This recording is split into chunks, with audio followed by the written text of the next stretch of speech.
Hello friends, welcome to our channel. இன்னைக்கு நம்மளோட இந்த வீடியோவில் நம்ம எல்லோருக்குமே ரொம்ப பிடிச்ச பால் கொழுக்கட்டை எப்படி செய்யலாம் அப்படிங்கிறது பார்க்கலாம். வாங்க இப்போ வீடியோக்குள்ளே போகலாம். பச்சரிசி மாவு 1 கப் எடுத்துட்டேன். இடியப்ப மாவாக இருந்தாலும் யூஸ் பண்ணிக்கலாம். 1 கப்பு பச்சரிசி மாவு சேர்த்துட்டு அதில் கொஞ்சமாக உப்பு சேர்த்துடலாம். உப்பு சேர்த்து நல்லா மிக்ஸ் பண்ணி விட்டுறலாம்.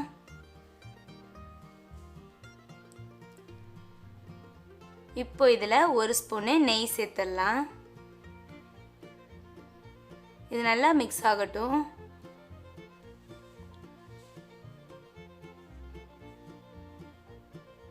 இப்போ நான் தண்ணி சூடு பண்ணியிருக்கேன். தண்ணி ரொம்பவும் கொதிக்கக்கூடாது.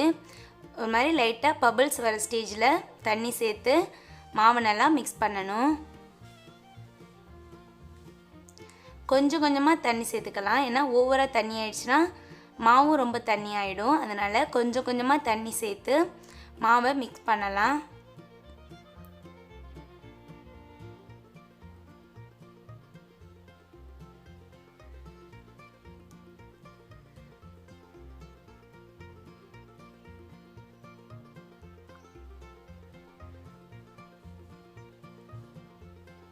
நல்லா சூடு நமக்கு கை தாங்குற அளவுக்கு சூடு வர வரைக்குமே ஸ்பூனை வச்சே நல்லா மிக்ஸ் பண்ணிகிட்டே இருக்கலாம்.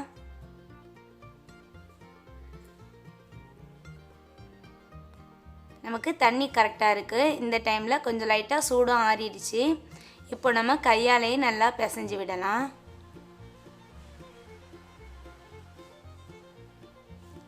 கொஞ்சமாக பச்சை தண்ணி சேர்த்துக்கலாம். வேணும் அப்படின்னா யூஸ் பண்ணிக்கலாம், இல்லாட்டி விட்டுறலாம். நல்லா ஆறுனதுக்கு அப்புறம் ரொம்ப கூலாக விட்டுறக்கூடாது. ஓரளவு நமக்கு கை தாங்குற அளவுக்கு சூடு வந்ததும் இது மாதிரி கையாலே நல்லா அழுத்தம் கொடுத்து பிசையணும். அதாவது மாவில் கட்டி இல்லாத மாதிரி நல்லா கையாலே பிசைஞ்சு எடுத்துடணும். அதாவது இந்த பதத்தில் இருக்கணும்.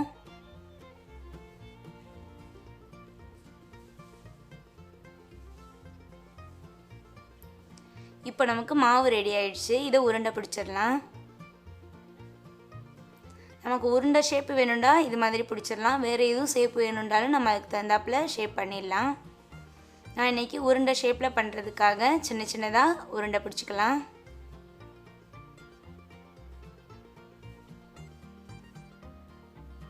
பால் கொழுக்கட்டை செய்கிறதுக்கு நமக்கு கரெக்டாக ஒரு 10 மினிட்ஸ்லேயே செஞ்சிடலாம்.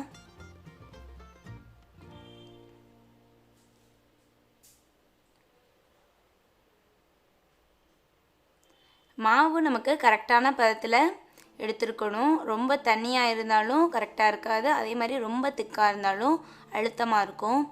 இதே மாதிரி எல்லா உருண்டையும் பிடிச்சி எடுத்தாச்சு. இப்போ நமக்கு உருண்டையெல்லாம் ரெடியாக இருக்குது. பாத்திரம் அடுப்பில் வச்சுட்டு அதில் 3 கப்பு தண்ணி சேர்த்துடலாம். 1 கப்பு மாவு சேர்த்துருந்தோம். அதே கப்பில் 3 கப்பு தண்ணி சேர்த்துடலாம்.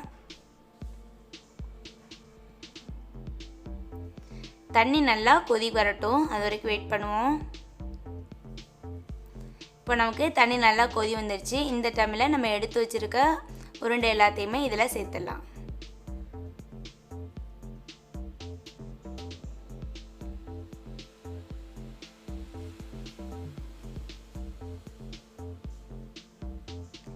இது லைட்டாக இது மாதிரி மிக்ஸ் பண்ணி விட்டுட்டு க்ளோஸ் பண்ணி வச்சு கொதிக்க விட்டுறலாம்.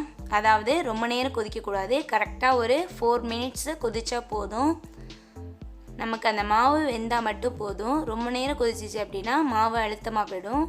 அதுக்காக கரெக்டாக ஒரு 4 மினிட்ஸ் மட்டும் கொதிக்க விடணும்.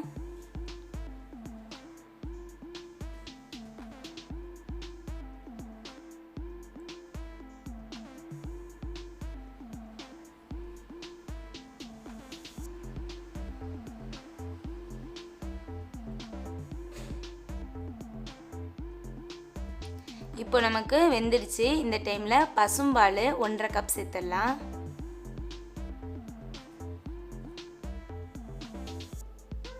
ஒன்றரை கப்பு பசும்பால் சேர்த்துருக்கேன்.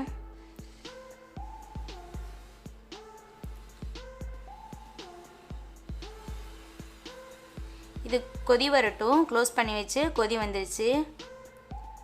கொதி வந்ததுக்கப்புறம் இதில் ஒரு கப்பில் 3/4 கப்பு ஜீனி சேர்த்துக்கலாம். நமக்கு தேவையான அளவு ஜீனி சேர்த்துடலாம். நம்ம ஃபஸ்ட்டு போட்டுட்டு அதுக்கப்புறம் டேஸ்ட் பண்ணிவிட்டு வேணும் அப்படின்னா மறுபடியும் சேர்த்துடலாம். நான் இன்றைக்கி 3/4 கப்பு ஜீனி சேர்த்துருக்கேன். எனக்கு கரெக்டாக இருக்குது. ஜீனி போட்டு ஒரு கொதி வரட்டும்.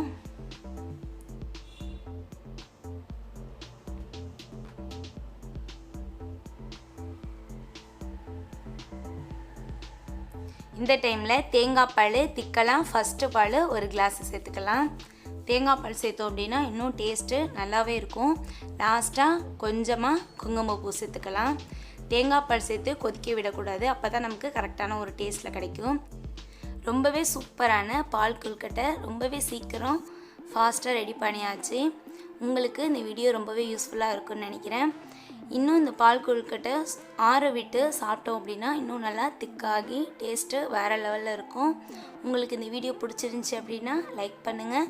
உங்களோட ஃப்ரெண்ட்ஸ் அண்ட் ஃபேமிலி மெம்பர்ஸ்க்கும் ஷேர் பண்ணுங்கள். அண்ட் மறக்காமல் சப்ஸ்கிரைப்